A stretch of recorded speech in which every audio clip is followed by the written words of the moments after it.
औज़ु बिल्लाहि मिनश्शैतानिर्रजीम बिस्मिल्लाहिर्रहमानिर्रहीम व रफ़अना लका ज़िक्र सदक़ल्लाहुल अज़ीम। नाज़रीन, मैं आपका मेज़बान अहमद सत्तर कुरैशी और आपके अपने पसंदीदा प्रोग्राम के साथ हाज़िर हूँ, जिसका उन्वान है आपके सामने। मैं बहुत शुक्रगुज़ार हूँ तमाम अपने व्यूअर्स का कि जिन्होंने मेरे प्रोग्रामों को पसंद करना शुरू किया है, लाइक करना शुरू किया है और शेयरिंग भी हो रही है।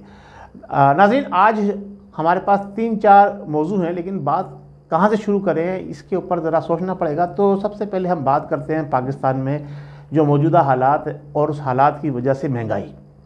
तो इसके बाद जो है जो मुल्क की सूरत हाल है, जिसमें अब शेरवानी कौन पहनने जा रहा है। आपको याद होगा कुछ अर्सा पहले मैंने ब्लू शेरवानी का जिक्र किया था, तो वो आपने देखा कि फ़ौरन उसके बाद तब्दीली आई और अदब एतमाद पेश हुआ और फिर जो है वो शहबाज शरीफ साहब ने शेरवानी पहन ली। तो अब किसका कुरा निकलता है, इस तरफ बात करेंगे। इसके बाद साथ साथ दूसरी बात ये कि लंदन के बाद अब दुबई प्लान, दोबारा दुबई में बैठक और सरजोड़, शहबाज शरीफ और ज़रदारी साहब इलेक्शन के लिए तैयार और मौलाना फजलुर रहमान इलेक्शन से पीछे हट रहे हैं। इन सारी चीज़ों के ऊपर हम आगे गुफ्तगू करेंगे। सबसे हम पहले बात करते हैं महंगाई के हवाले से। देखिए, दुनिया भर के अंदर जब किसी मुल्क को बैरूनी इमदाद मिलती है तो वहाँ पर सहूलियत फराम की जाती हैं, लेकिन हमारे मुल्क के अंदर बैरूनी इमदाद के साथ साथ जो है आवाम के ऊपर कर्ज़ों का बोझ जो है वो बढ़ाया जाता है। ये एक नई जो है ना वो सिंथ में हमारा मुल्क चला है, चाहे वो ये मौजूदा करंट हुकूमत हो, चाहे साबका 3.5-4 साल की हुकूमत हो। दोनों हुकूमतों के अंदर तरतीब से बड़े बड़े कर्ज़े लिए गए, लेकिन उसका फ़ायदा किसको हुआ, वो पैसा कहाँ इस्तेमाल हुआ? पब्लिक तो उन कर्ज़ों के ऊपर जो सूद बढ़ चढ़ता है उसको उतारने में ही आधी से ज़्यादा जो है वो ज़मीपोश हो चुकी है। अभी बैरूनी इमदाद भी मिल रही है और IMF की फरमाइश के ऊपर 5 रुपये पर यूनिट बिजली पे बढ़ाया जा रहा है।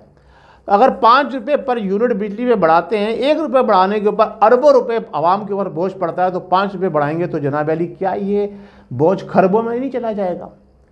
तो जो मौजूदा हुकूमत जिसका टेनओवर कंप्लीट हुआ जा रहा है, जैसे हालात बता रहे हैं कि जनाब आज हुकूमत को गई और कल हुकूमत गई और इसकी मुद्दत जो है वो भी पूरी होने को जा रही है, तो 4-6 हफ्ते सिर्फ रह गए हों, जिसके अंदर क्या उस हुकूमत को ये अख्तियार हासिल है कि वो आवाम के ऊपर इतना बड़ा एटम बम गिरा जाए? मैं ये समझता हूँ कि ये मौजूदा हुकूमत आवाम के साथ जुल्म तो कर ही रही है, उसके साथ साथ अपने साथ भी बहुत बड़ा जुल्म कर रही है। जब आप आवाम को महंगाई की चक्की के अंदर पीस कर जाएंगे तो कौन आपको वोट देगा? नवाज शरीफ साहब को भी सोचना होगा, शहबाज शरीफ साहब को भी सोचना होगा और हुकूमत के जितने इत्तेहादी हैं उनको भी इस बात पर गौर करना होगा कि अगर आप आवाम को महंगाई के समंदर में डुबो के चले जाएंगे तो वोट देने आपको कौन आएगा? ये तो बात हो गई महंगाई के हवाले से। अब जो कर्जे मिल रहे हैं, ये बताइए उनका इस्तेमाल क्या हो रहा है? पिछले 5 साल के अंदर, 3.25 साल साबका हुकूमत के और 1.25 साल इस हुकूमत का, इसके अंदर जो कुछ भी हुआ है और जैसा भी हुआ है सब अवाम के सामने। हमने पिछले 5 सालों के अंदर साबका हुकूमत और मौजूदा 3.25 साल के अंदर साबका हुकूमत और मौजूदा हुकूमत का 1.25 साल हमने मुल्क के अंदर कोई तरक्याती काम होते हुए नहीं देखा। आवाम को किसी भी जगह पे कोई रिलीफ मिलते नहीं देखा। तो अब आइंदा इलेक्शन के अंदर बज़ाहिर लोग जाने वाले हैं, ये तय हो गया कि जनाब इलेक्शन बस अब हुए ही जाते हैं, जो कि मेरे हिसाब से मुश्किल है, नामुमकिन है। ऐसी सूरत के अंदर अब हम किस तरफ जाएं? अवाम किसको पुकारे, किससे अपनी फरियाद करे? क्योंकि हुकूमत तो आवाम की बातें सुनने के लिए तैयार नहीं है। अब आ जाइए जो खिचड़ी पक रही है सियासतदानों की इलेक्शन के हवाले से। तो इलेक्शन तो पाकिस्तान की हिस्ट्री के अंदर जो है वो मेरे ख्याल से सिर्फ एक दफ़ा हल्के फुल्के 1971 में हुए हैं इलेक्शन, बाकी तो सारा सिलेक्शन ही होता चला आया है। तो अब आप आइंदा आने वाले वो इलेक्शन होंगे या सिलेक्शन होगा, इसके ऊपर तो हम जब हो जाएंगे तो ही कुछ बोल सकेंगे। फिल वक्त जो चीज़ नज़र आ रही है कि पीपल्स पार्टी छाती जा रही है, लेकिन नवाज शरीफ का ये ऐलान कि जनाब अली हम थ्रू आउट पाकिस्तान और थ्रू आउट पंजाब किसी से भी बार्गेनिंग नहीं करेंगे। हम अपने हर सीट के ऊपर अपना कैंडिडेट खड़ा करेंगे, हमारी सीट एडजस्टमेंट भी नहीं होगी। ये पैगाम जो आया है नवाज शरीफ का, अब इसके पीछे क्या अवामिल कार फरमा है, इसके ऊपर बाद में बात करते हैं। पहले हम ये बताते हैं कि जनाब इसी तरह से पीपल्स पार्टी भी ये कहती है जनाब अली कि हम पूरे मुल्क के अंदर एक वाहिद जो सियासी जमात रही है जो हमेशा रोल करती रही है, पंजाब में भी हुकूमत लेती रही है और सिंध में भी हुकूमत लेती रही है और जनाब अली बलोचिस्तान में भी हुकूमत लेती रही है। 3 सूबों में पीपल्स पार्टी की हुकूमत रही है। मुस्लिम लीग की तो 2-2.5 सूबे में रही है और तहरीक इंसाफ की भी जनाब अली हुकूमत जो है वो 2-2.5 से ज़्यादा आगे नहीं बढ़ी। लेकिन पीपल्स पार्टी ऐसी थी जिसने 3 सूबों में मुकम्मल हुकूमत की जनाब, और सेनेट में भी अपना जनाब अली जो है वो इक़्तिदार बरकरार रखा।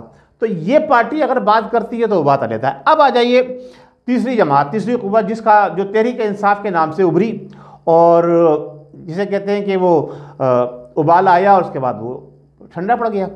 तो क्या आप ये समझ रहे हैं इन हालात के अंदर जो क्रैक डाउन इस वक्त तहरीक इंसाफ पर हुआ है, इलेक्शन अगर फौरी तौर पर हो जाते हैं तो इमरान माइनस इलेक्शन होंगे, जहाँ तक नज़र आ रहा है जो हालात बता रहे हैं।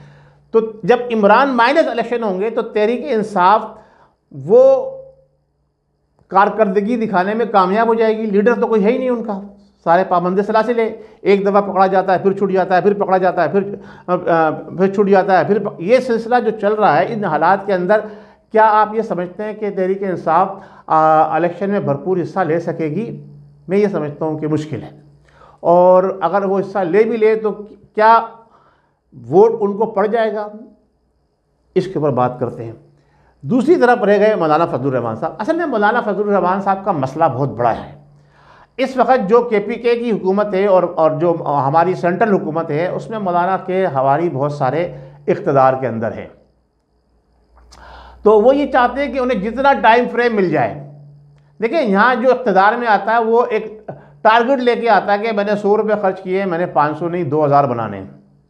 तो अभी टाइम फ्रेम जितना ज़्यादा उनको मिलेगा वो अपने मामलात को उतना ज़्यादा सेटल कर लेंगे। ये मैं आपको बताना चाह रहा था। इसलिए मौलाना साहब फिल फॉर इलेक्शन के हामी नहीं हैं, क्योंकि KPK में भी उनके बहुत सारे और मरकज़ के अंदर भी उनके बहुत सारे लोग इस वक्त इक़्तिदार में, और उनको मालूम है कि अगर इलेक्शन फेयर हो जाते हैं तो KPK के अंदर तो सवाल ही नहीं पैदा होता, और मरकज़ में भी उनका कोई भी आदमी ऐसा नहीं होगा जो इलेक्शन विन करके इस पोजीशन में आ जाए उनकी जमात के कुछ वो इक़्तिदार में अपना हिस्सा शामिल कर सके। क्योंकि नवाज शरीफ और जरदारी दोनों जनाब अली ये तहिया कर चुके हैं कि हमने अपनी पार्टी के साथ ही इलेक्शन लड़ना है और अपनी पार्टी के साथ किसी के साथ हमारी पार्टी ने एडजस्टमेंट नहीं करी। अब एक और बात मैं आपको बता दूं बहुत अहम, जो अभी तक किसी ने स्टोरी डिस्क्लोज नहीं की है, ना कोई अभी कर सकता है। ये सिर्फ AQ ग्लोबल का ही शाख खासा है जो मैं आपको बताने जा रहा हूँ। आप देखिएगा अगर इलेक्शन हो जाते हैं, पहली बात तो इलेक्शन हो नहीं रहे, अगर इलेक्शन हो जाते हैं तो इस दफ़ा, पहले मैंने कहा था कि बिलावल भुट्टो जरदारी, लेकिन अब अंदर की बात जो आई है इतला, बिलावल भुट्टो जरदारी को अभी एक सीज़न और देना है इसी वजारत के ऊपर, तो वज़ीर आज़म कौन होगा? जी ये अंदर की बात मैं आपके साथ शेयर कर रहा हूँ। वज़ीर आज़म के उम्मीदवार इस दफ़ा मोहतरम जनाब जरदारी साहब खुद होंगे। और एक और बहुत आपको मैं अंदर की बात बता दूं, सदर पाकिस्तान के लिए जहांगीर तरीन का नाम फाइनल कर लिया गया है। नाज़रीन, आज का मेरा प्रोग्राम इसी गुफ्तगू पे ख़त्म करता हूं कि मैं अल्लाह तबारक व तआला मेरे वतन पाकिस्तान की हिफाजत फरमाए, और पाकिस्तान के अंदर जो लोग आला मनसब पर फाइज हैं वो पाकिस्तान की बेहतरी और आवाम की बेहतरी के लिए अपने आप को सही सिंध पर ले आएँ।